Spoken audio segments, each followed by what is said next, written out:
एक गांव था जहां छोटी सी झोपड़ी में 3 बहनें रहती थीं। वो अपने पिता अहमद के साथ रहती थीं। अहमद की पहली पत्नी के इंतकाल के बाद उसने जकिया नाम की एक जवान औरत से शादी कर ली। जकिया बहुत खूबसूरत थी, लेकिन दिल की बहुत बुरी थी। उसकी यह शादी तीनों बहनों के लिए सबसे बड़ा दुख बन गई। जकिया को तीनों बहनों से सख्त नफरत थी। लड़कियों का बाप अहमद, जो पहले अपनी बेटियों से बहुत प्यार करता था, जकिया के असर में आकर पूरी तरह बदल चुका था और जकिया के प्यार में पागल हो गया था। जकिया रोज लड़कियों को ताने देती, उन्हें खाना नहीं देती और दिन रात उनसे काम करवाती।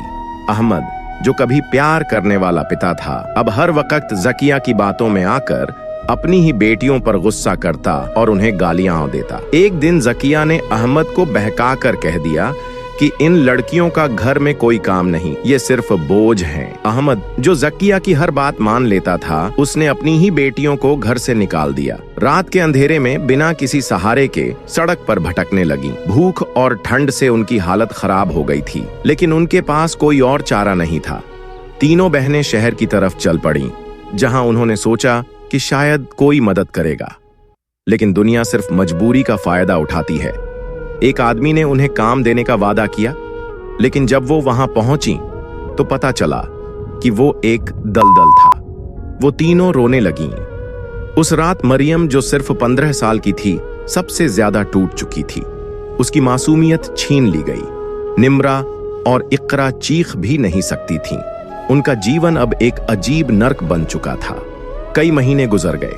तीनों बहनें हर दिन दुखों का सामना करती रहीं। एक दिन निम्रा ने फैसला किया कि वो वापस अपने बाप के पास जाएंगी। क्या पता उनका बाप अब भी उनसे प्यार करता हो। जब तीनों बहनें वापस गांव पहुंची तो अहमद ने उन्हें देखकर दरवाजा बंद कर लिया। जकिया चीख कर बोली, ये लड़कियां मर क्यों नहीं गईं अब तक? अहमद ने दरवाजा खोलकर कहा, तुम लोग फिर से लौट आईं। तुम सबको मर जाना चाहिए था। तीनों बहनें दरवाजे पर बैठकर रोने लगीं। इकरा गुस्से से बोली, अब्बू, आप ऐसे कैसे कह सकते हैं? हम आपकी बेटियां हैं। अहमद का चेहरा लाल हो गया। उसने एक लाठी उठाई और इकरा को जोर से मार दिया। वो जमीन पर गिर गई। मरियम और निम्रा उसे उठाने की कोशिश कर रही थीं।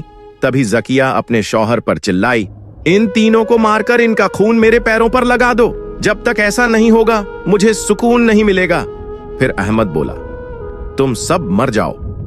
तीनों बहनों का दिल टूट चुका था। वो वहां से चल पड़ी और एक जंगल में पहुंची, जहां 3 दोस्त बैठे थे।